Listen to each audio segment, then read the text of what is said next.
All right. Hello and welcome to the Construction Corner podcast. I'm Dylan. I'm your host, and we got one guest today, and then I got to work on my intro, Matt, on what the hell I'm going to say now, since I've been saying it for so long. But Matt is here with us today. Matt, how's it going, man? Fantastic. It's been a great day. Freezing cold here in Southeast Michigan, but got a lot done and happy to be here. Yeah, man. It's I just got done with my 75 hard outdoor walk. It's snow, sleet in here. It's, 34, I guess, something above freezing because it's not snowing. And it's just wet, cold, miserable out. But hey, you gotta get it done. Yeah, it was a high of 20 here today, and it's just turned into an icy tundra. Nothing works. It's just ice everywhere. It's fun. And today, so we do have another guest on. If you're watching live here on Facebook, at LinkedIn, or YouTube, we've got another guest. But Andy is also joining us from the mitten of the Midwest, and third generation in his in construction. Construction basically runs in his blood, which we'll hear all about today. Before Andy got into the industry, just aspired to be an architect and engineer, and we'll talk about where he went awry in that whole plan today. But when it worked his way through on the contractor construction side of the construction industry, and began his career as a draftsman, and just has witnessed the whole evolution of construction, which we all know I'm passionate about on the evolution of how we put together buildings and do design, but from 2D AutoCAD to modern day 5D BIM and coordination, laser scanning, reality capture, robotics, automated layout solutions, and really is a avid user day in, day out. So Andy Zeller, welcome to the Construction Corner podcast. Thanks, guys. I appreciate it. To say the least, I'm excited to talk shop. Awesome. Glad to have you, Andy. Appreciate it. Especially nice to bring another Michigan guy up here. Well, don't go that far. Actually, I grew up in Omaha. I'm in the People's Republic of Michigan right now because, yeah. You and me both, man. Yeah. I'm probably ahead of you in California here, so we're coming for you. Right. We're on a close second, I think, lately. Hey, stay at home got lifted. So yeah, yeah, we finally got to the point where we can go to restaurant. Well, when's that start, Matt? Is it 2 days? I think it's Monday, whenever the first is. Yeah. So, but it's 25% and 25. All that. Yeah. Yeah. So anyway, that's a whole nother conversation, guys. Yeah, it's not for this podcast. We're in construction. We can still work. So that's. But Andy, tell us a little bit about your family. What got you into construction? What your grandpa did in construction, and a little bit on that story. So way back when, obviously long before I was around, at least my dad's dad, they owned a lumber yard out in western Nebraska. Being way out in the middle of nowhere, basically, if you sell wood, you know how to build things apparently. And if you're selling nails, you know how to actually install them. So kind of by default, they were also the general contractor in the area, putting up grain bins, houses, you need fences done, all that kind of stuff. Back then they didn't really have a whole lot of code, that was, it was what it was back then. Right. Really, you got your good word of mouth in, you got known in the industry as long as the stuff you built didn't fall down. So it was definitely a quality based industry back then. From there, my dad, also went to school for construction management. Ever since I was little, honestly, some of my first memories growing up, nailed me to a roof because I refused to not be on the ground while they were up shingling my grandparents' house. Actually nailed the tail of my shirt to the roof so I wouldn't fall off while they were actually off working. I remember walking through big commercial job sites. He worked for one of the largest general contractors in the world at the time, working walking through those job sites, being told, don't look at the welder's arc, don't touch that, make sure you don't trip on that. So going through that, I just kind of followed my dad's footsteps. Always knew I wanted to be in construction. Everybody else was coloring Superman and Batman coloring books. I got my dad's leftover blueprints and his pack of highlighters, and that was my coloring book. So knew always all along that I was going to be in construction one way or another. Found out that my school at the time, my high school, also had a CAD program. So got into that, doing AutoCAD. I had already messed with AutoCAD before. Obviously, I had no idea what I was doing until I actually got training, but it was enough to get interested in it. So went into that program. Thought I wanted to be an architect. Actually went to multiple schools trying to figure out, did the whole school tours and all that. Found out I really didn't want to be an architect. I want to be more of an engineer side. Life happened. I graduated high school in 2005, and the economy in Michigan had already started to go a little bit south on stuff. So we ended up moving back to Nebraska. Didn't end up going back to school at all. I graduated high school with a vocational certificate for CAD. Excuse me. And that honestly kind of took me to where I am today.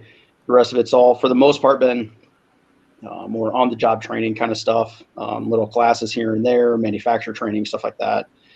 So went to, a handful. I've been in manufacturing. I've been in obviously construction, anywhere from the architect to the engineer to the actual contractor side.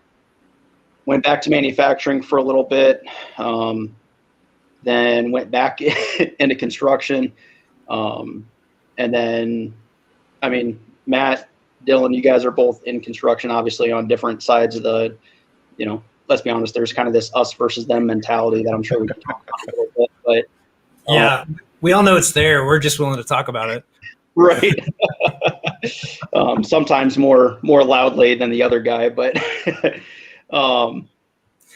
yeah, it's a very real thing that's out there. And I found out that I'm much more comfortable on the contractor side, just through the experiences. Engineers look at certain things, contractors look at other things. And at the end of the day, even in manufacturing, which is another thing I'm sure we'll be talking about, where construction is turning more and more into manufacturing. Used to be when I started, you could draw something, and in 9 months in construction, you were lucky if you even got to go to a job site to go see what you actually designed and drew. Because by the time something was actually built, you were already working on, 2, 3, even 4 projects down the road. As long as it was kind of those no news is good news situations. Whereas in manufacturing, I can draw something, and within 12 to 24 hours, I can physically hold that part in my hand. So that was always extremely rewarding for me. But again, going back into construction, just being in that more throughout my lifetime, I was able to, I can go to a job site and I can talk to the guys in the field. I've never hung a piece of pipe. I've never, bent a piece of sheet metal. I've never hammered a nail into a stud. But when I talk to those guys, they know what I'm saying and I know what they're saying a lot more so than in manufacturing. So this is where I am now. This is where I'm going to stay, whether I like it or not. That construction is where I'm going to end up. So, with that being said, though, throughout that process, when I first started with AutoCAD, it was, like you kind of alluded to in that beautiful bio, Dylan. I started off with 2D AutoCAD back in the day, and that was really, when you think about it, AutoCAD was a glorified hand drafting, right? Well, hold on before we get into that. So one of the big things that Matt's super passionate about is, not only building better, but making the trades cool again. So like in this, it's, I guess I want to hit on a couple points here. One that, look, engineering architecture is not for everybody. And like, you realize that early on, and there's, there in construction, there's no bad job, right? Like there's some shitty ones, but there's not a bad spot. We need everybody. And then it's the biggest thing too that we want to instill is there's always ways to get better, right? You got to start somewhere, and there's always ways to get better. But the point that I want to kind of hit on, and Matt, feel free to jump in here, is the vocational program. Like, how instrumental was that for you to have in high school, and to really learn, not only CAD, but CAD in a way that allows you to kind of jump into an industry. Like my high school didn't have it. And I'm sure there's tons of high schools that don't, right? Not just like not every high school has FFA. Not every high school is going to have a vocational program. So how instrumental was that program for you? That, honestly, to me, not exaggerating at all, changed my life. If I did not have that program then, there's a very good chance that I can promise you there's no way that I would be where I am today. Even if I was making the same amount of money now, as if I went down that other path, making the same amount of money now as I would, obviously, what I'm doing now, I'd have $200,000 in student loans. By the time I got out of high school, I had a VOTEC certificate. I already had a full year's worth of co-op. So it was basically working part-time. I think I was putting in 20, 30 hours a week during my senior year. My entire senior year, my first block was co-op. Second block was free because I already had all my credits done. And then my third block was lunch. So I would go into the shop at 5:30, 6 o'clock in the morning. I didn't have to be back to school until my third block, which was, 12:30, 1 o'clock. So 5 days a week for that entire time, I was working, getting actual work experience, getting the credit. And so, yeah, there's not a whole lot of other programs that you can do that for. So going to that, how was it generally accepted in your school? Because first of all, I'm going to rewind real quick. I don't throw out any of my old plans. They all go to my 3 boys and they color the shit out of them, and it's great. But back to your point. So I'm a little bit older than both of you.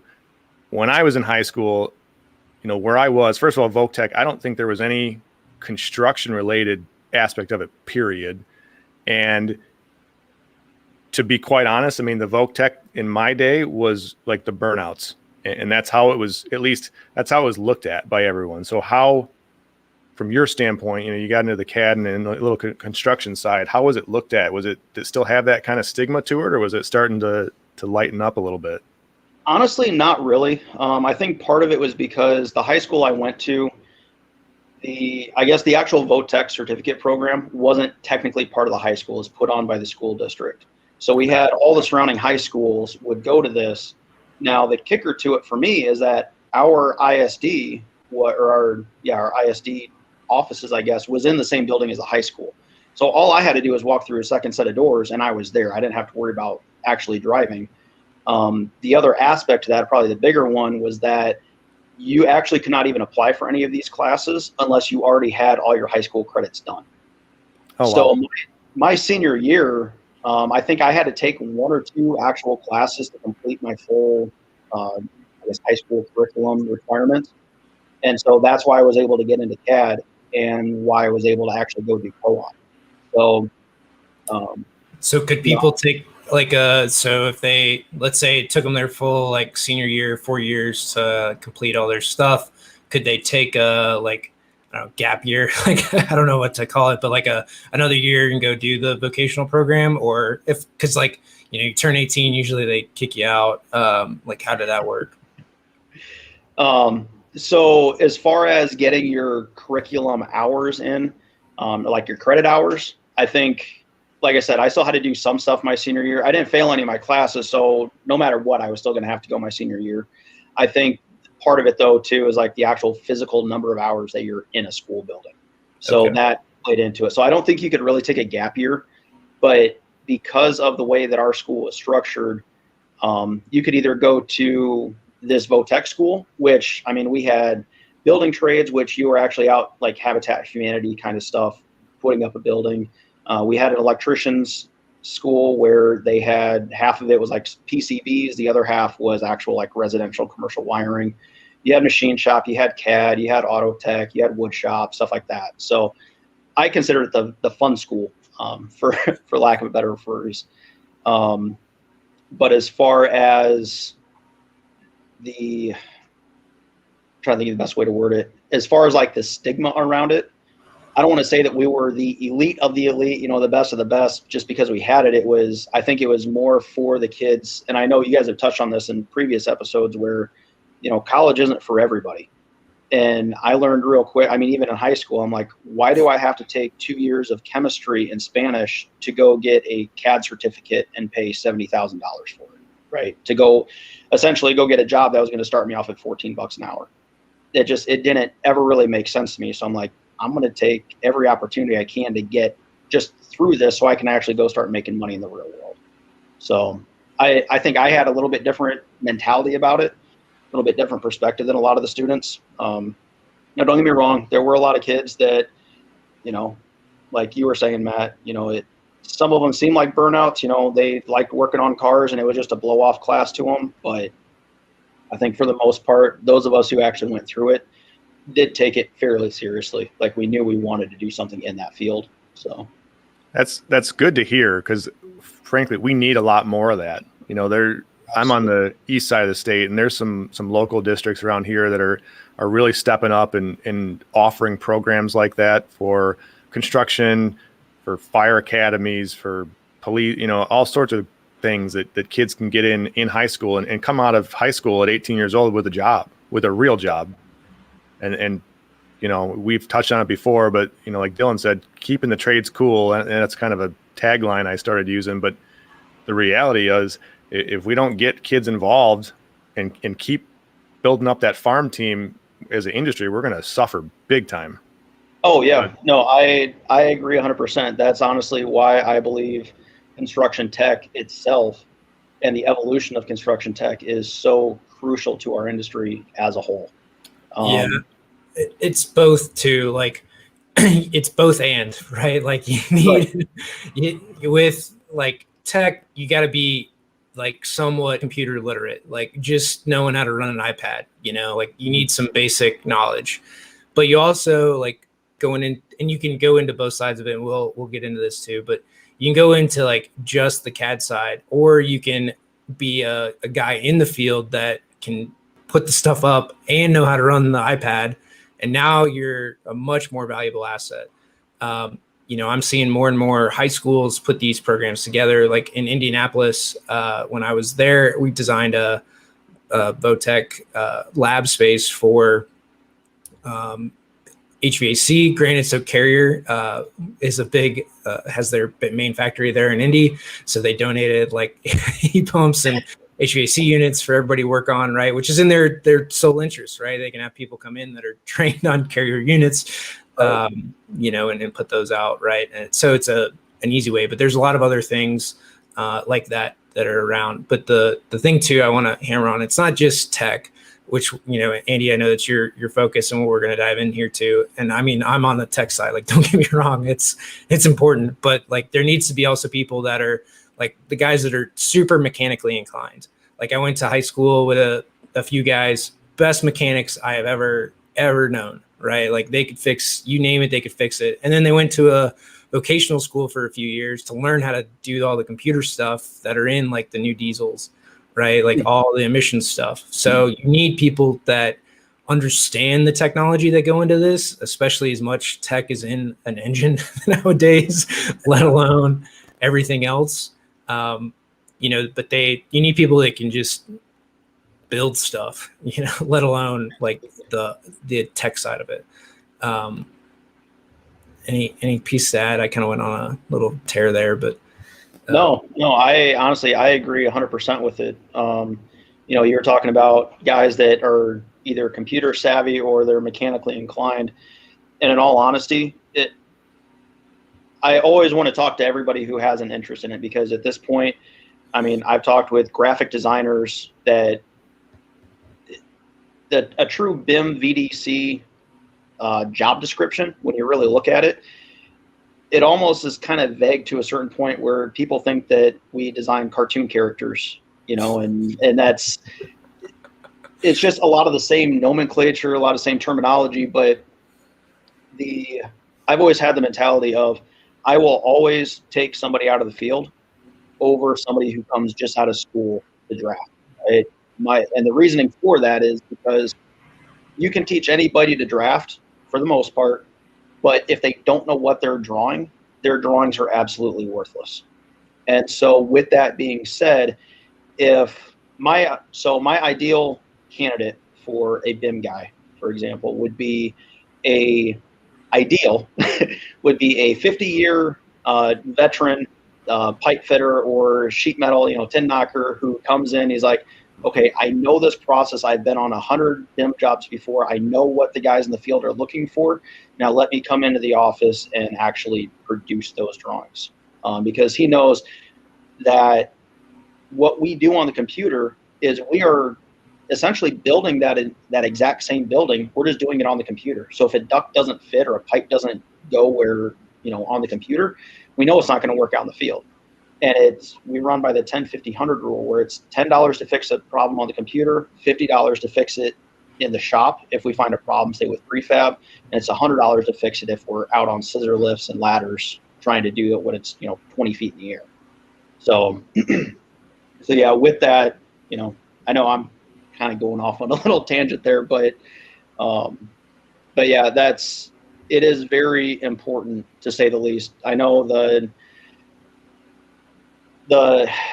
courses and the class and stuff that I've been a part of, like I went to Autodesk University, for example, and Trimble Dimension, stuff like that, and they're saying over the next 5 years we're supposed to lose 40% of our workforce.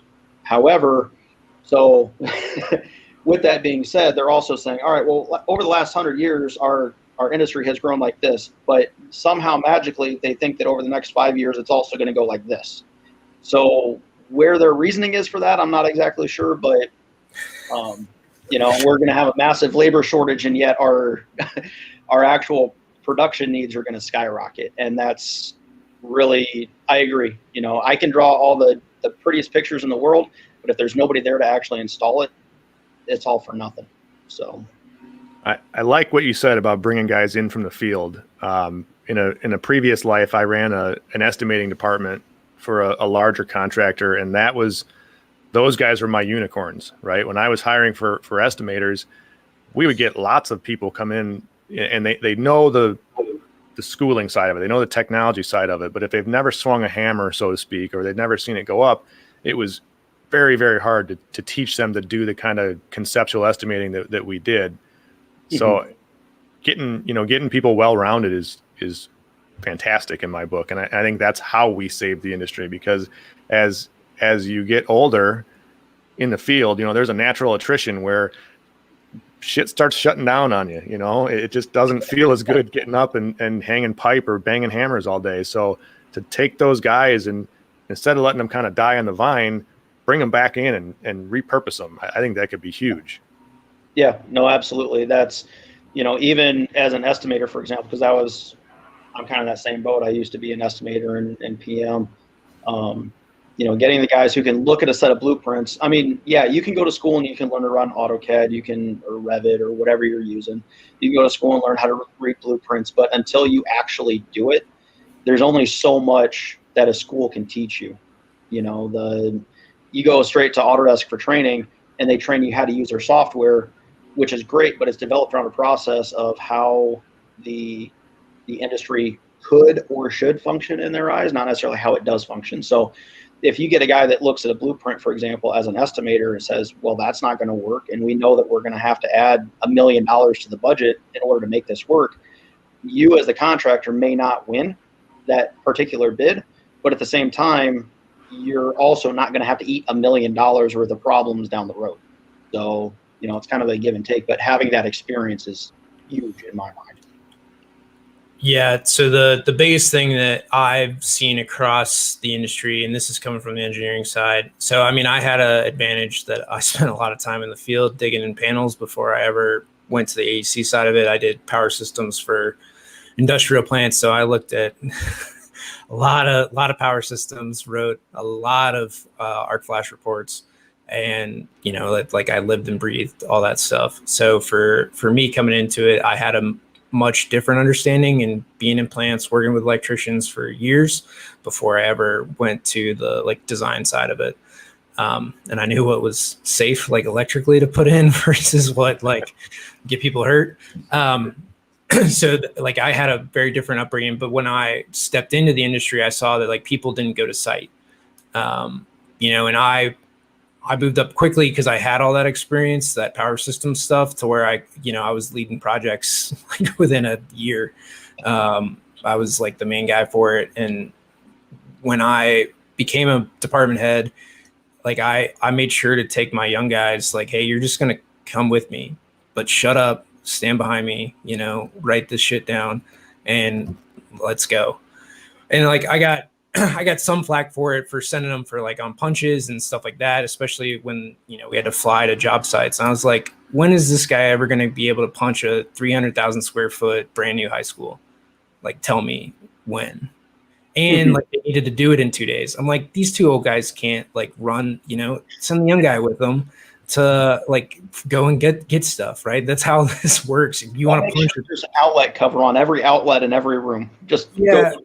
It's like, this is a 300,000 square foot brand new building. Like these two guys, I love them, but they're not going to be able to cover it, without killing them. So it's things like that where, across the industry, and this is especially geared to the architecture and design side of the table, is you have to put people in the field, but get them and you get them to OAC meetings, you get them to all this stuff so they know how to handle those meetings before they ever have to lead one, before they ever say something they regret and the firm regrets. But like they need to be in those rooms, be in those meetings, be on the job site, talk to like the people that you need to talk to, and have those conversations. And even if it's just like, hey, what's up? What's going on? Can you tell me about this? Like, what are you guys doing? Like that is all well and good, but to send them with some senior people. And I know it's a cost, it's an expense. You're not getting stuff done in the office, but like, it's going to be the long-term benefit for everybody. It's an investment. That's exactly what I was getting at. Think about what it costs you to send them there for that hour is what, $50, $100? Obviously depending on their level, but what's the cost if you don't send them to something like that? And like you just said, Dylan, they say something in front of an owner later on that costs you a potential $10 million project, And construction is still humans, right? It's so human based. And what tends to happen from my side, what I saw in the office as an estimator is my estimators would never leave the office. They'd bid stuff all day long, but they would never go out and see a site. They'd never see something come out of the ground. And I got to assume it's similar on the design side. I know architects and designers who never leave their drafting table or their computer now. There's got to be that mix because it's still the human element. We're never going to be putting up buildings with robots, no matter how cool, Boston Dynamics makes things. They're not going to replace the human element of it. And to get the young designers, the young estimators, everybody out there and talking with each other. And there's nothing that most of my guys in the field, they would love to explain what they're doing to a younger guy who's actually interested. It's real powerful stuff. Those conversations have never gone bad. Like I've never had a single conversation I've worked with 65-year-old electricians from the hills of Kentucky, he could drink me under the table, but like, asking a question, like it was never a bad thing. Anywhere I've been, in weird manufacturing plants in the middle of nowhere to, downtown cities, right? Like those guys up and down the chain, like no one ever had a problem asking. Like if you were genuine in your ask and it wasn't like a problem question, right? Just like, how are things going? What can we help with? What's, why'd you go this way? And like, not in a, like we're going to get you for this one type of language, but just in a like, hey, this is a little different, but why'd you make this decision? There's nothing wrong with that. I was just curious, right? Like stuff like that, I think goes a very long way on the job site. No, that honestly, so thankfully right now, my day job, we have a very small department, but it's quickly growing. Just being the whole BIM, VDC, construction tech department, my number one rule, if I ever get anybody green, they're not even getting a computer for the first 2 weeks. They're going out to the field to actually follow our guys around. Whether it's sheet, you're going with sheet metal for a day, you're going to hang duct. You're going to go out to the shop for a day, you're going to learn how to bend sheet metal. You're going out to the weld shop to learn how to cut and put pipe together. I don't know how many times I've dealt with, relatively green draftsmen who they don't realize that a flange requires an impact gun and a wrench to actually put that bolt together. So you can't bury that in a corner somewhere, right?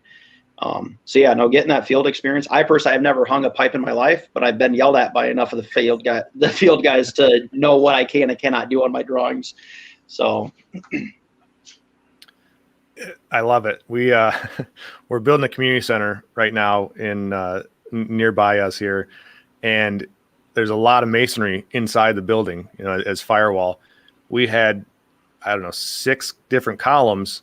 These are pre-engineered columns right up against the masonry. And so the guys start going to stand them up, and they can they can stand them on the anchor bolts, but they're like, how in the hell are we supposed to crank these bolts, the nuts down on the bolts on the other side? There's, 2 inches between the column and the masonry. And we ended up cutting holes, weld cutting holes in the columns themselves and having to put them back together just so they had room to stick an arm through to get a wrench on it. And that's kind of what, it's just what you said with the flanges. There's little nuances that you won't pick up on 2D or 3D or 5D or anything unless you can actually go and see it in real life. Yeah. And that's where the, actually getting that field experience in. One of our internal processes is we laser scan every job, as long as it's a renovation or an addition or something along that, where we have something to laser scan. And even honestly, we're doing a new job right now where we're doing progressive scanning. So as the steel goes up, we go out and scan and bring that back into the model to make sure that it's accurate. We're one of the only ones in the state with the laser scanner we have, so we can actually do that on site and analyze what's accurate versus what's not before we ever leave site. But that kind of information, even if you go out and laser scan, right, and you bring that point cloud back into the computer, there is nothing you will ever do that will even remotely compare to being actually on site and smelling the dirt and getting your boots muddy, just period.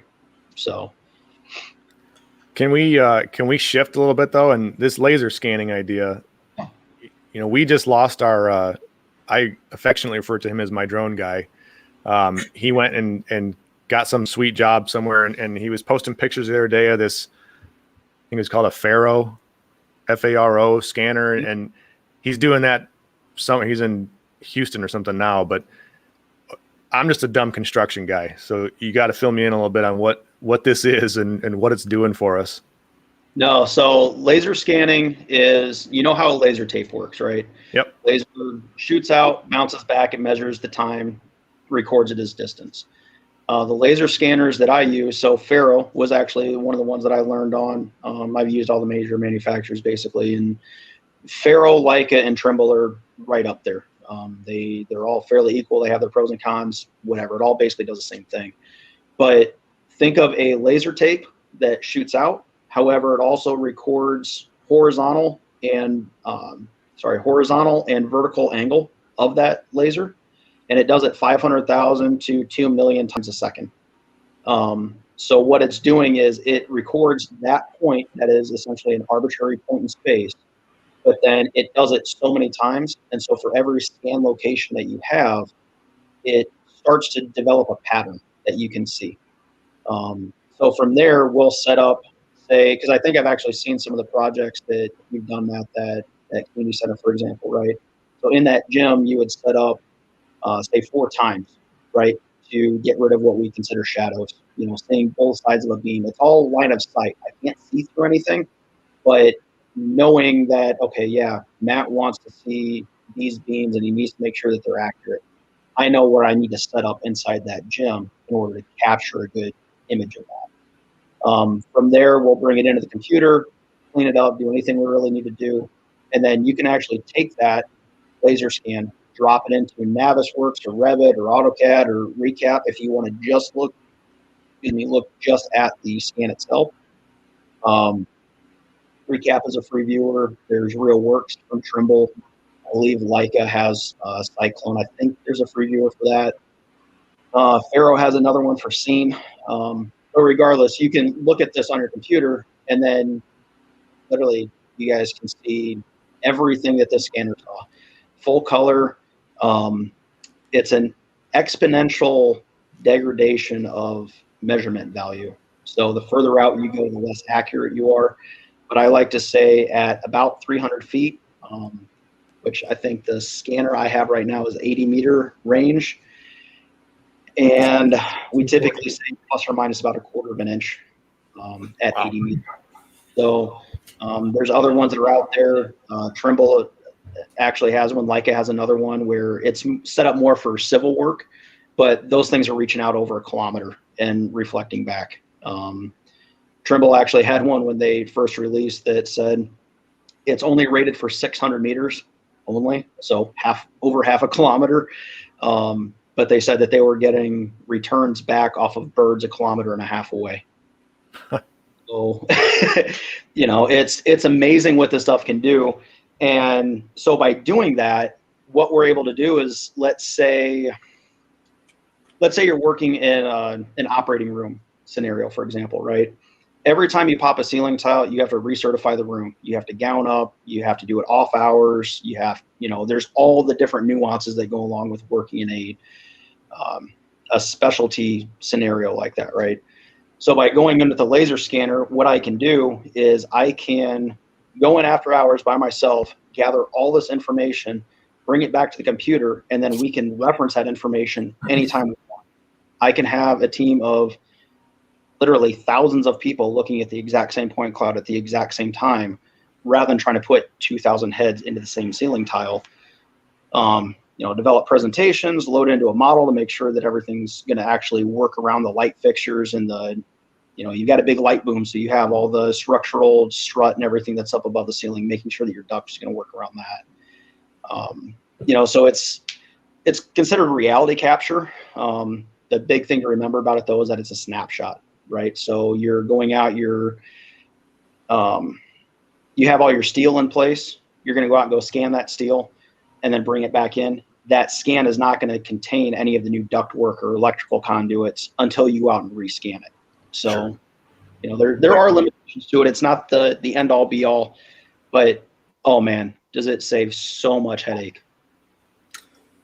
So there's a few things to note with this. With point clouds, there's a couple different pieces to note. So there's everything that Andy talked about with the laser scan, they call them point clouds.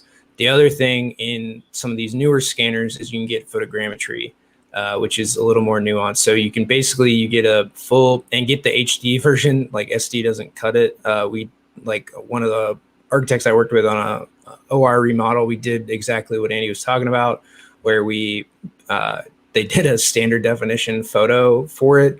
And it's great where, one guy went in from 10 at night till 6 in the morning, right? Or whatever they could for the ORs to scan them and, get all the hallways and everything. But the thing that missed in those SD stuff is you're looking at one cable or one port and you can't make it out, right? Is that what type of gases are in here on the overhead?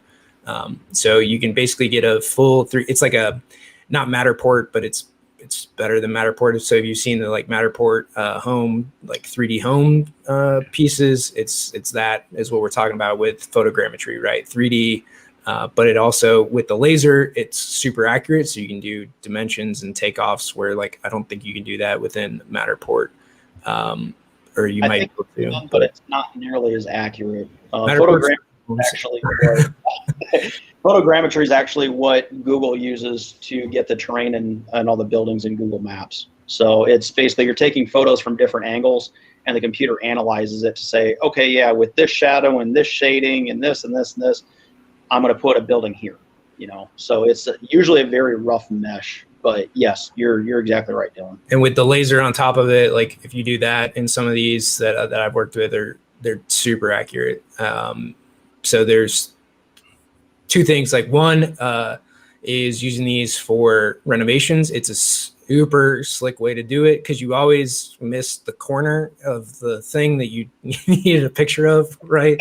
You always miss that if you're doing a video where these, you're more than likely not going to miss anything. And if it is, that's why you take multiple locations within the same room to try to avoid that in particular. And then you have complete and total access to a 3-dimensional deal, right? So up, down, left, right, ceilings, everything within a space. So for renovations, it's super slick. Then like I can pull it up on my computer, or, if I'm in California, I'm working on a project in Michigan, like I can do it, right? And it's like I went and walked the job site. So that's the other thing is you get especially with like COVID regulations and people on site in hospitals. And this was like, I did that OR job years ago before COVID was even a word, to like go and do these types of renovations. So it's super beneficial.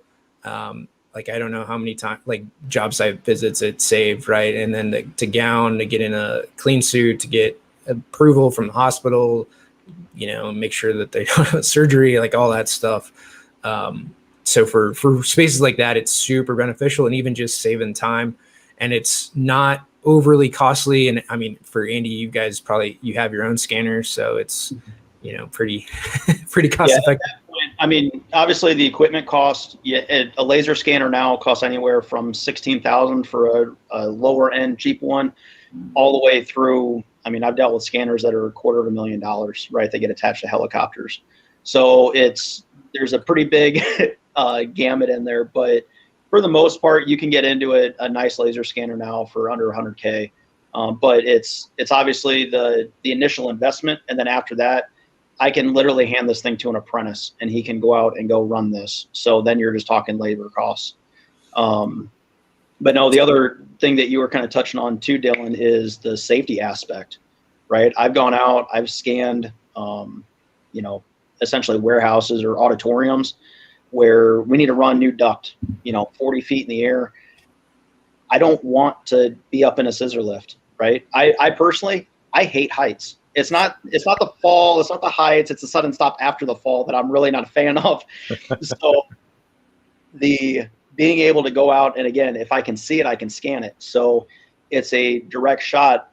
As long as I can see where that wall is or where that opening is from the ground, there's no scissor lifts, there's no hard hats, there's no safety glasses. I'm rarely even wearing a safety vest in a lot of these because it's just a regular building. I'm usually in those spaces long before the project sometimes is even awarded, before there's even a bid out, because we're just doing initial recon for the AE firms. So again, you're also doing it with one guy rather than having to have two guys out there pulling the tape on two different ladders and, hoping that that's good. You get a guy up on a 20-foot extension ladder trying to measure 24 feet in the air, and he doesn't like heights. Yeah, that's plus or minus 6 inches. We'll make it fit. My scanner has no feelings. It doesn't care if it hurts your feelings. If it'll fit, my scanner will tell you. So lots of good benefits to it. Yeah, I mean, there's countless uses, and the new one that I'm seeing, because so in a previous life I've dealt with a lot of point clouds, and this is like 8-10 years ago. And they were a pain in the ass. They sucked. They would take you half a day to like clean up a point cloud to be able to use it. Again, like computers just didn't have enough hardware to process, the millions of points that are within these things, right? Because every laser dot is a point, and it registers that, and to go through millions of those is tough. But in more recent times where we're able to like clean these up, and a lot of people have put a lot of effort into point cloud and cleaning up these models, is for progress reports actually. So let's say as a mechanical sub, right? Like you go out, you scan it, everybody knows it's there. You can either you're going to do a point cloud versus photogrammetry because that gives you an actual like duct. But to say, hey, this is done, right? Check. And then you can go against, so the new way to do this is you go against your bill of materials and your invoicing. So then you can say, all right, 25% of my duct is complete, hung, done, and I also have proof, right? Here's our laser scan date. And you can invoice off of that type of stuff. So it's not only a as built, but then it comes into pricing and finance for the firm as well. Not many are doing that, but that's one of the other applications that you can have for it. Yeah, that's a very good point. There's actually stuff out there now that may or may not have been around when you started dealing with it, Dylan. I mean, even a point cloud today. I just got done doing one that was over 4 billion points, and it was in excess of 60 gigs. So Dropbox won't even allow me to upload the whole thing at once, even zipped. Very few computers have the software to open it, let alone the hardware on it. I got an $8,000 desktop that I built myself that was struggling to handle this thing. So wow. It's definitely not for the weak of heart. You know, and then the experience is a whole nother aspect, you know, knowing how to fly through it, making sure that you're grabbing the right points to pull dimensions and all that. Some of the stuff that we can do now with BIM actually is we're actually working on this right now where 3D or 360 cameras, you can essentially do the same thing with much smaller file sizes. There's a number of companies out there where, you know, weekly you just send an apprentice out. I want, you know, every 20 feet, I want you to take this monopod, click a photo and go down another 20 feet, click another photo, just walk the whole site and do it. GCs are doing that now for that exact reason, that they have their own recordable, you know, basically information for billing and vetting, everything like that. The other aspect from the mechanical contractor side is duct and pipe prefabrication. We can actually say, yes, this pipe here has already been spooled and we know that it's in the shop. I just sent 60 spools out to the shop. 23 of them are done. Another 17 have already been put out on site. And the other 13 that are here have already been hung by this person on this date.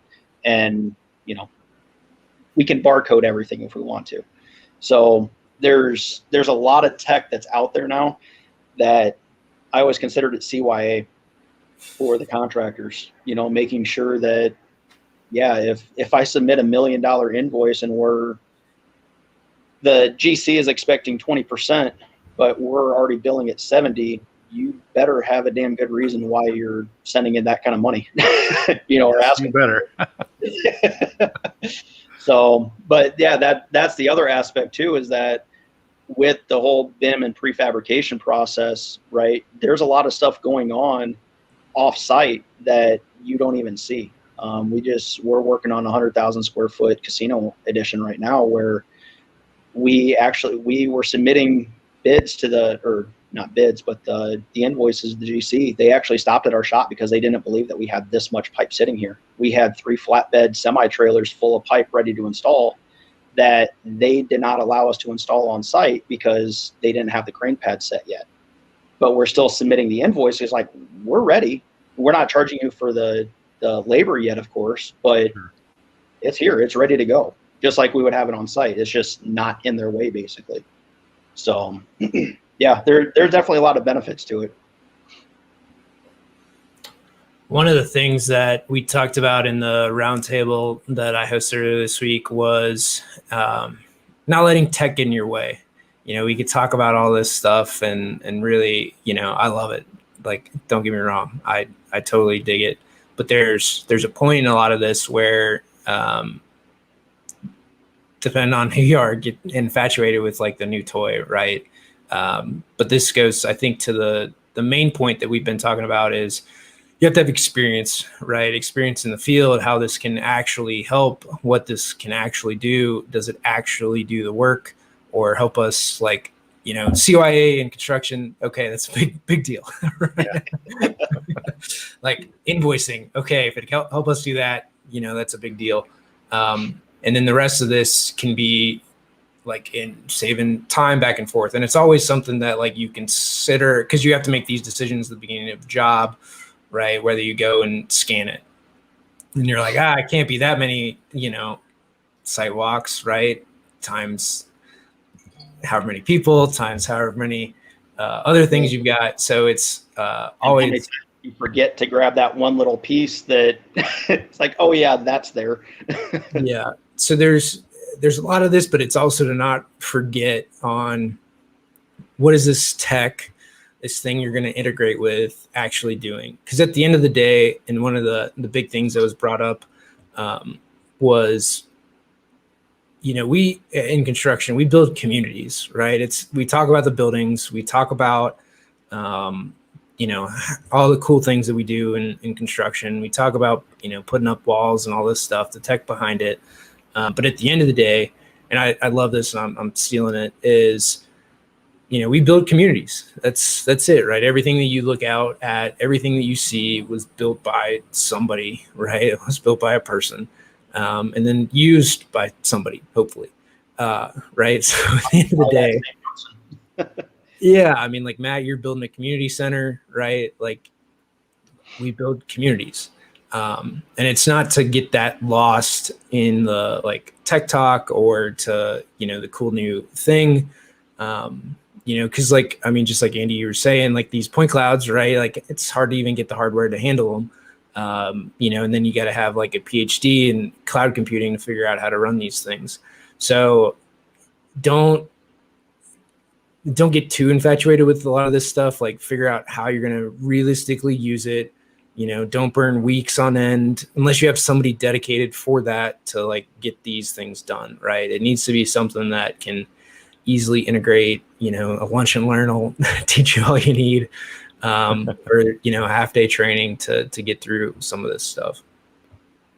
Yeah, and Dylan, you had a guest on Tuesday, and I cannot remember the lady's name, but she was talking about efficiency, right? And all of this tech is geared to making us more efficient. But her quote, and I will never forget it. I might get it tattooed on my arm, but you can also efficiently suck, is what she said. And that it was wonderful to hear, because I think a lot of this, it's really cool stuff. Don't get me wrong. And when from my side of the fence, if we can use it to truly improve job sites, to improve quality, efficiency, all of that sort of stuff, I'm all for it. But I think it could be really easy to go and buy an $80,000 robotic dog, and does it really help, or is it just more clutter in the matrix? Yeah, and it was Tahira Ali. She's the executive director at Nika, and she also was instrumental in developing the Milwaukee One Key system. So Tahira, I was recommended her to have her on the panel, and I was blown away. She was awesome. She was awesome for sure. I ended up watching that panel, unfortunately not live, because there was a couple questions I'd love to ask everybody in there. But I sat in on one of her, I believe it was Autodesk University a couple years ago. Unfortunately, this year went virtual because of COVID and all that. But the prior year, I went in and sat in on one of her speeches. And yeah, I have nothing but respect for her, that she is an amazing person. But no, Dylan, I definitely appreciate you bringing up the fact that tech is not for everything. There are definitely jobs. I actually just had a talk with one of my PMs and estimators today. Like, don't use me. Trust me. I'm only at the company. The only reason that my job exists is to increase efficiency. If I ever actually cost the company money in the long term, I'm not doing my job. And so if you have a $20,000 little addition renovation, somebody just wants you to put up ceiling tile or, reroute a little bit of duct in a couple offices, don't even come up to my office. Don't talk to me, because it's one of those things where it's going to cost me 3 days worth of time that I'm charging to your job just to get your hand drawing onto the computer. By the time we set up the project and get the backgrounds from the architect and engineer and all this and that, it's not worth it. I know there's a big push to go paperless on all these job sites, and go digital for everything, and all these buzzwords.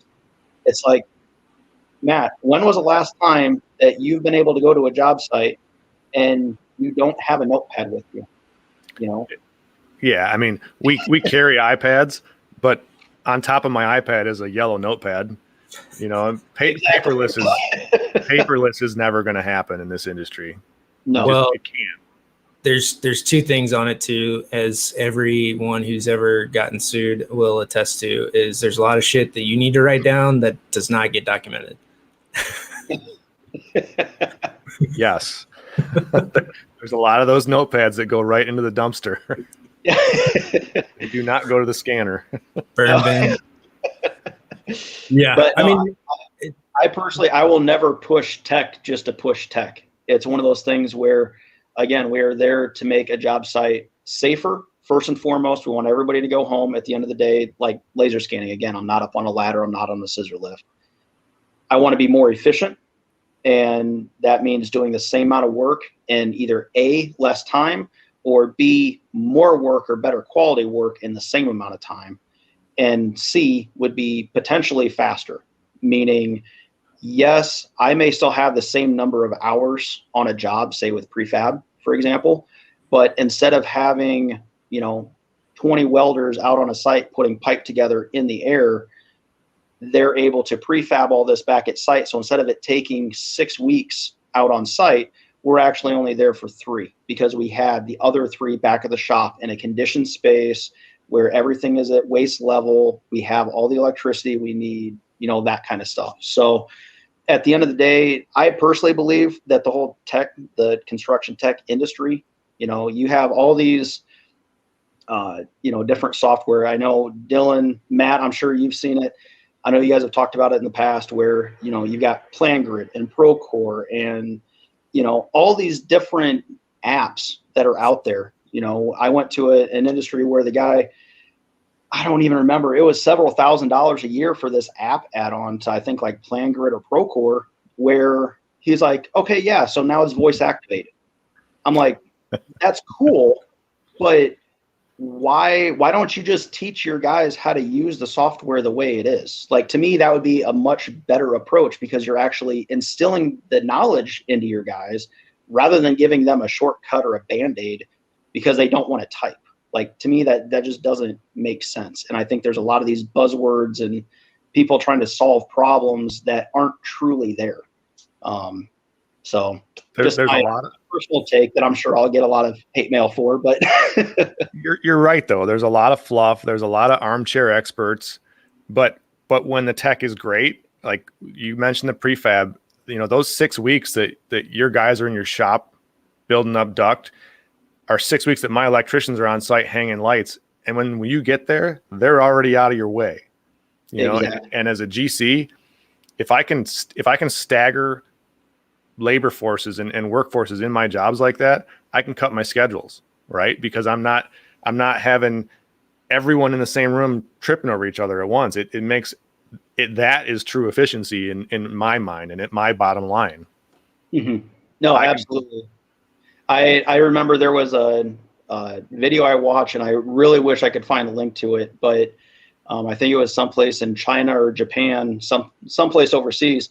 They put up something like a 59-story building in like 28 days because of prefabrication and modular construction. I wouldn't want to sleep in it, but no, no, but actually watching the crane go up, it looked like it was actually like massive Lego blocks. It was like 8 foot by 8 foot massive steel cubes that they were just stacking. And I'm like, I feel like some sort of code violation is in there somewhere, but code? It was really cool to see. China doesn't have code, but I mean, structurally, those things were, I'm sure, like pretty well intact, right? Like you prefab all the floor planks and like it's all structural steel. You do it in a grid. It was a long rectangle of a building that's pretty easy to make structurally like sound. So things like that, I think, are good. It's the rest of it, right? It's structure and architecture are fairly like in a building like that where it's a literal rectangle, goes straight up, doesn't bend, no curves, no nothing, probably interior as well. Like that's fairly straightforward to do. Now the MEP side of it is going to be a different, it's a different, deal. And even with like modular hotels that have been going up. So what they do for those is they still like on-site the core. So you have to on-site all the stairwells, elevators, shafts, like all those are still like on-site built, right? Those aren't prefabbed. And then they'll build the common like core for it, basically the hallways for it and the common core. And then for the room pods, they'll crane those in and those stack on each other.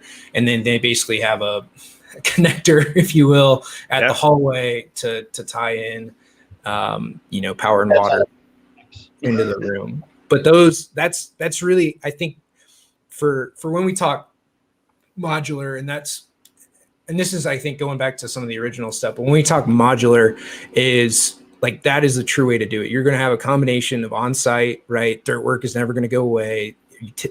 Utilities are never going to go away. Your stair cores are going to build those off-site is going to be I don't think it can be done. Not really. It's not worth it. No. And then you drop in the room pods for the rest of it. You could do the same with classrooms, like basically anything that had a common room, or really you could drop rooms, but the core utilities, I think, those hallways are always going to need to be on-site built. And then you could snap the connectors in for the rest of it. Right. Well, and I think even saying the rooms, for example, right? I was on a really big hospital project, 300,000 square foot new tower that they were putting in. The initial concept was to do modular construction for all the rooms, because it's like a 300 bed hospital unit. Yeah, and those are all the same. Yeah, it would have been really awesome to do it, but the problem is that the site that they chose, the company I was working for at the time, they actually went out and bought a brand new building. It was brand new to us, in order to host all this modular construction. Well, the GC didn't like it because, believe it or not, 45 miles is quite a way to truck 300 rooms, right? So then you have the logistics aspect of it. So then the GC also owned a facility about a mile away from the hospital, and that wouldn't work either, because they found out that the road that these would have to travel down wasn't rated for that much weight.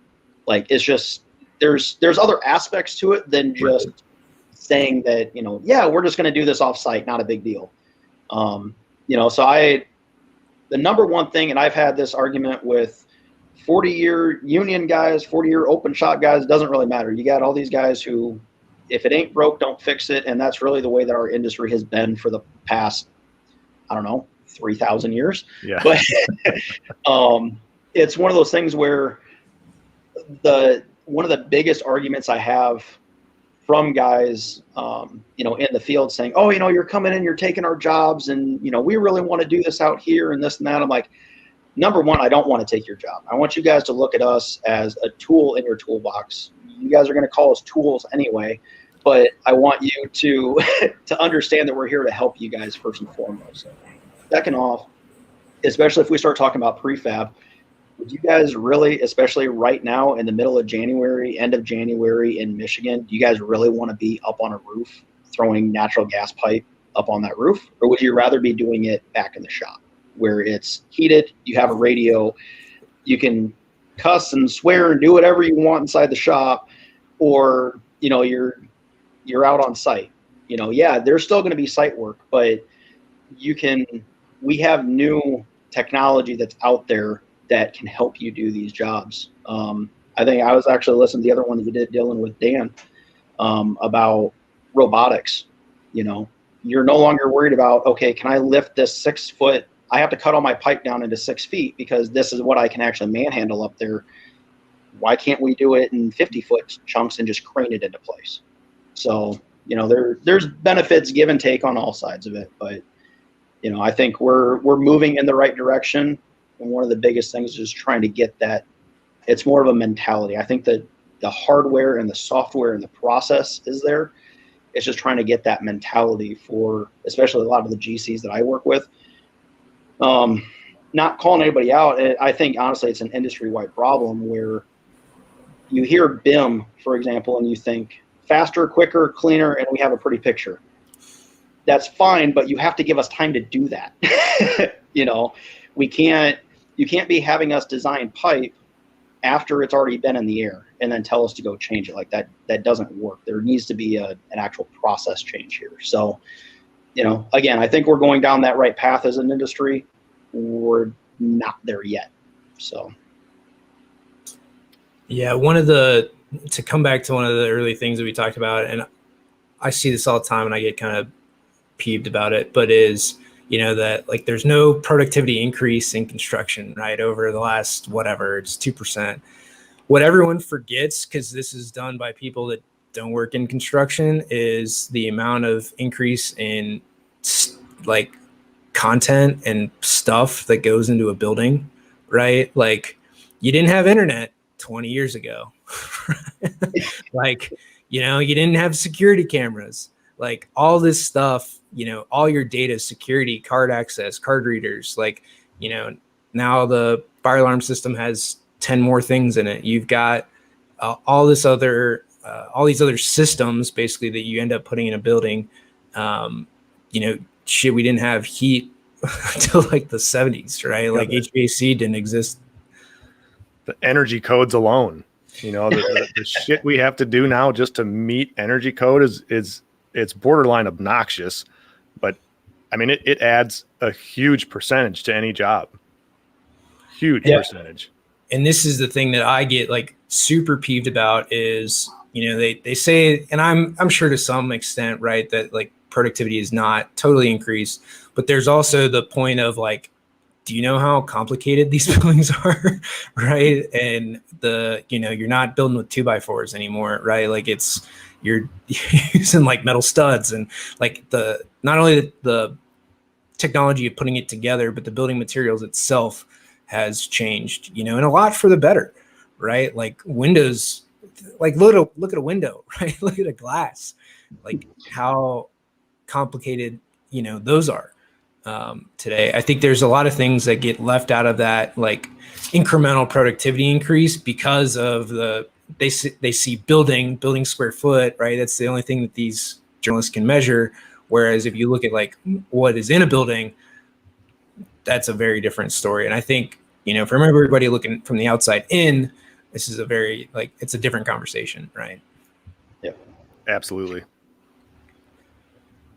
Andy, we're getting up on time here. If anybody's got to run, let me know. But where do you see the industry heading? This is one thing that I like to ask our guests. We asked it on our panel earlier this week, and we talk about a lot of the problems, and there's a lot of things that Matt and I will talk about on here in episodes to come on solutions for a lot of these, and none of them are cut and dry. Like there's very few that are cut and dry. There's so many nuances to it, and to do it in a podcast is can't quite do a lot of these things full justice. But where do you see the industry heading? Oh, that is a very tricky question. There's many words that come to mind. In the short term, I think long term, there has to be some sort of change. What that change is going to be exactly, I'm hoping and praying that it's for the better. Like we've already touched on, there's a massive labor shortage. We're turning down jobs right now as an industry because we flat out don't have the manpower to handle it. And some of the regulations that we have to deal with today that we didn't a year ago are not helping that as the industry. But flat out, we need to make changes. We have the labor shortage, and I still see projects on the horizon that have been pushed off because of that labor shortage that need to get done sooner or later.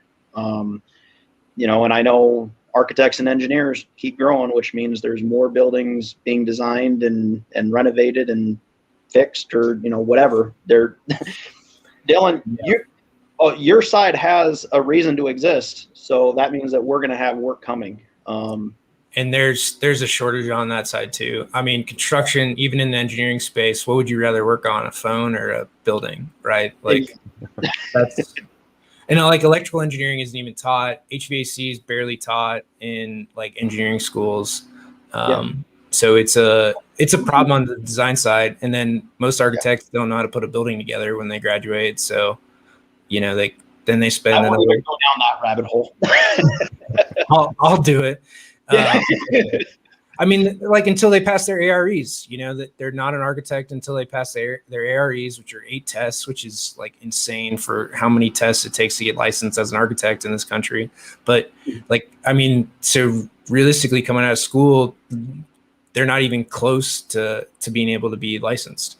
So it's, you graduate and then you're still working for 6-7 years to get licensed. And that's if you're on an accelerated track to get in all your hours and you do a good job to get on the right projects and all that type of stuff. Like getting licensed as an architect is not a joke, right? Like a licensed architect had to go through a lot of stuff to do that. On the engineering side, it's a little easier.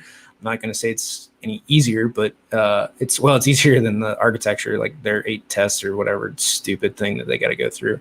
So like I have all the respect for anybody that's gotten licensed and done that path, but like coming out of school, they don't know anything.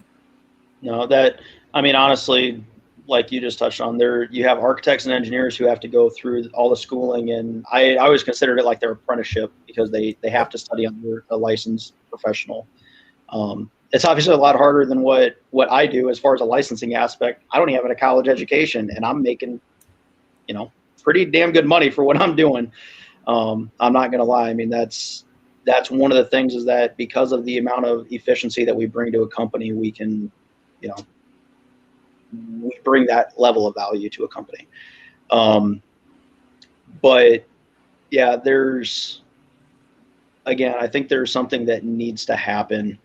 I think one of the biggest things that I really hope happens is that we flush out a lot of these buzzwords. I've done jobs in the past where, let's be honest, it happens. Numbers get shared after the bids and all this and that. And I'm like, how are these guys even remotely thinking that that's an acceptable number? They're coming in 4 or 5 times higher than the numbers that I sent out. And I thought I was kind of high for like the amount of work that is being generated. And honestly, I think it's because they feel that they can, because if you really think about it, the amount of overhead and, the hardware and the training, yeah, there's a value there in the experience and having that stuff. Matt, you guys don't have a laser scanner. You guys probably don't have an RTS layout station. You guys probably don't have the computers, but let's be honest, you can probably start up an apartment now for about $250,000 and hit the ground running. And, yeah, it's still a big chunk of money, but it's reasonable for the level of tech that you're getting. But I think there needs to be almost a purge of some of the fluff in the industry. I think there needs to be a better understanding of what the process truly entails, how to use all this tech that we have. You look at Revit, for example, like our template that we use in my day job we're continuously building it, but it's very in-depth. We can take a look at our bill of materials, look at the model. It automatically generates a bill of materials, and I can tell you how much glycol that we need to add to the system based on a 30% propylene glycol mixture. Not a lot of people can do that in a matter of seconds. But having that there, even that, you're barely touching the surface of what Revit can truly do. Now, there are shortcomings with Revit. I won't even get into that, but the same thing with Navisworks and the coordination aspect and the point clouds and what we can actually do with the 4D and 5D levels of information. We're nowhere near what this stuff can do. And it seems like every day more and more new toys come out. And I'm like, guys, can we just figure out how to drive the car that we currently have before we throw another 9,000 horsepower into it? Like, let's be realistic here. I'd much rather have a software developer or a reseller figure out a quality training program that actually applies to the way that the construction industry actually operates before they throw in more bells and whistles into their software that we're never going to touch 90% of the buttons that are in Revit, So that's personally where I think the industry needs to go. Now, whether it's going to or not, with the whole SaaS conversation and this and that and stockholders, and we're working on it. Yeah. I would love it if you guys. That's my side. I mean, Autodesk isn't going to do it. But that's me. I mean, that's Cowabunga Studios. That's what we're doing is all that side of it. Cause again, like I go to these Society for Construction Solutions meetings. When we did have them, I went to San Francisco, and you get a lot of, so that's where it started. Curtis with Brick and Mortar is the guy that started Brick and Mortar Ventures. So they're venture capital firm that, I'm blanking on his name, but one of the Bechtel, Darren Bechtel is the head of, so the Bechtel family funds a lot of it. Autodesk is involved in it. Good group of guys. But the thing that annoys me in a lot of these meetings is you get venture and Silicon Valley mindsets to a lot of this stuff where it's exactly the things that we're talking about, where it's people that have never built the things or done the things that they need to do. So they're working on the flashy things where I grew up for all intents and purposes in the Midwest, right? Like Louisville, Indy, like I grew up in the Midwest, and the Midwest, as you guys well know, is, like figure out ways to do the work better, right? Mm-hmm. You don't need the flash. You just need to get it done.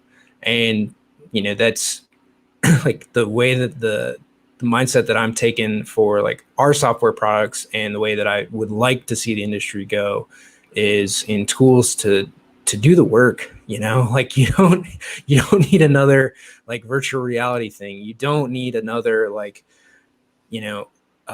scheduling tool of something that no one's ever scheduled a construction project, right? Like it'd be one thing if like Matt, your estimators, put a schedule together, or somebody that's got 20 years of experience to like build a scheduling tool or work with people to build a scheduling tool.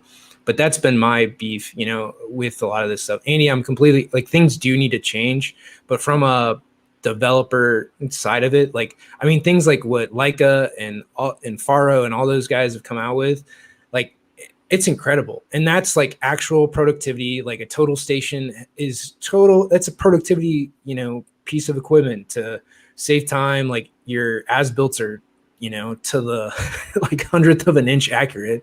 Like you're not going to beat that, right? A tape measure ain't even going to come close, right? That's a 16th, and that's a guy with 2 good eyes. So you're just not going to beat stuff like that, right? So there are definitely companies out there that are doing good work. But this is a total like soapbox thing for me, is most software companies, and I mean, there's not many in construction, let's be real, but the ones that are in there are not developing tools to do the actual work. It's like, adding a bunch of crap to your families or this or that, or, like in Revit, it's just a bunch of stuff that doesn't matter. And yeah, there's a lot of things that you can do within Revit. It's just like Excel, right? Like out of the box, it can do a ton of stuff that nobody really knows, but like, let's work on adding and subtracting here first before we, do accounting formulas. So total agreement. Like it does need to change in the process, and I'll harp on contracts for a long time too. That's, I think, a big thing that Matt and I have, chimed about, is contracts and that structure too. So, you're, you're preaching the choir here. We're in agreement on a lot of this stuff. Yeah, definitely. It's an industry that's so old. It's an industry that's, we don't need a whole lot of help, right? I mean, we could theoretically survive doing it the same way we've done it for the last 3,000 years. So the stuff that we've talked about today and the stuff you're doing, Andy, that actually quickly help, that's beneficial to us. It's the flashy object syndrome that we don't need it. I don't need the dog that walks around and takes pictures. I keep bringing it up because I want one. Believe me, I want one. Really bad. I'm saving up $80,000 to be able to have that dog go feed my dog in my backyard. That would be great. They're down to like 50. It'd be awesome. 50, I might go ahead and do it, but but I don't need it. I don't need it to increase efficiency. I don't need it to motivate my guys. It's the artful blend of the human and the tech that I think a lot of those companies are missing. That us here seem to really understand that. And, spreading this word is what's going to help. Mm-hmm. No, I absolutely agree with you guys, of course. And I would very much welcome continuing this conversation, because where would you guys like the list of problems I see in the industry chronologically or alphabetically? We'll do a follow-up episode on that stuff. But yeah, the thing too, like the training aspects, the things that we've hit on, it's the construction industry is really getting hit like on both sides. You've got too many projects, right? Like people want to build stuff. We've had a glut of, with the '08 crash. So in those 4 years, really till 12, nobody built what they should have, right? What is a normal build cycle. So you had 4 years in the like buildup of demand. So then we've been trying to catch up through all that building, you know, from residential to convention centers to remodels to whatever. And then, you know, 2020 was a, you know, punt for construction. So there's another year of pent up demand. And then all the companies that couldn't withstand it. So then you have people leave the construction industry. So you're getting hit with a lot of buildings need to go up. 1, 2, you have people leaving the industry, right? And this is on all sides, right? From stress, from all the stuff that we talk about probably every podcast, and I'll continue to hammer on that. So you have people leaving the industry for like health reasons, or like they just went out of business, whatever. And then, yeah, I mean, then you have like the company's lack of investment in training and everything else, because this is the way we've always done it. What do you need? Follow that guy. He'll teach you everything you need to know. So it's really like a 3, 4, 5-fold problem in, yeah, we'd love to learn all this stuff. I don't have the time to do it. I can barely get the projects I have now out the door. When am I going to spend a guy for half a day, to go and train on this thing? Yeah, it'll save us time later, but I don't have the time now to allocate. Well, that's exactly what we're doing right now. I'll be on my day job department. We've got myself and one other guy, and the other guy I was able to snag. I've worked with him for almost a decade now. Great guy, very knowledgeable, but there's a lot of stuff that we have to do on the back end that can't really be charged to a job. And whether it be education or setting up templates or just training and figuring out, yeah, we've got $250,000 worth of toys. Now what? You know, we need to learn how to use this stuff. So what we've actually implemented is once a week, we sit down for 2 hours. It doesn't sound like a lot, but in that 2 hours of shut your phone off, you're not answering emails, nobody's going into the office, like this is what we're focusing on. We've done it once so far, and we've instantly seen a massive benefit from it. So speaking to your point, Dylan, I highly recommend it. You know, it's the same thing with, you know, bringing somebody in green who's never done this kind of stuff. You're not touching anything for 2 weeks until you go out and actually see what's going on in the field, right? It's overhead, it's non-chargeable time, but think about the investment. You know, if I can't remember who it was that made the quote of, what happens if we train these people and they leave? Well, what happens if we don't train them and they stay? You know, there's obviously different ways of looking at it. And by basically forcing yourself to learn this stuff and to make the time to do it, yeah, your owner or, you know, your GC or whoever you're working for may get pissed because you didn't answer his phone call in an hour, but okay, well, sorry, I was in another meeting, you know, something simple as that. So not that we ever lie to GCs, Matt, but yeah. Construction's always been feast or famine, and it always will be. You know, that's just the cyclical nature of the industry and of the economy. So to take time now is to pre-plan and prepare for those downturns is tough as hell to do, but it's super important because you won't survive the next flip if you don't. Right. You know, you'll be the guy who is the next story that, it was sad. They used to be such a great builder, but now they're gone. Right. But I look at that as, okay, yeah, it's hard right now. I'm putting in 70+ hour weeks on this one project, and I'm taking 2 hours worth of quote unquote overhead to learn this stuff. When we do have that famine period, do I either want to be trying to learn something during that time, or would I rather be trying to find stuff for my field guys and my PMs to actually be estimating, saying, oh yeah, we can do that. We as a company may not be doing anything, but as my department, I can still be bringing in money because we can outsource to the companies who are doing that kind of stuff. You know, bingo. So it's you can pivot. diversification. You can pivot and you can keep eating. Absolutely. And then to double down in those troughs, right? That's the other thing I never see companies do. That I was always, okay, you guys have extra time, go and fix our template, go fix whatever, research this. Like, and well, as engineers too, it's like, okay, go write an article, right? Like, go put a piece out, go, I don't care necessarily what it is. Like, we need something. I need to, you can bill it to overhead. I don't care, but like, be productive.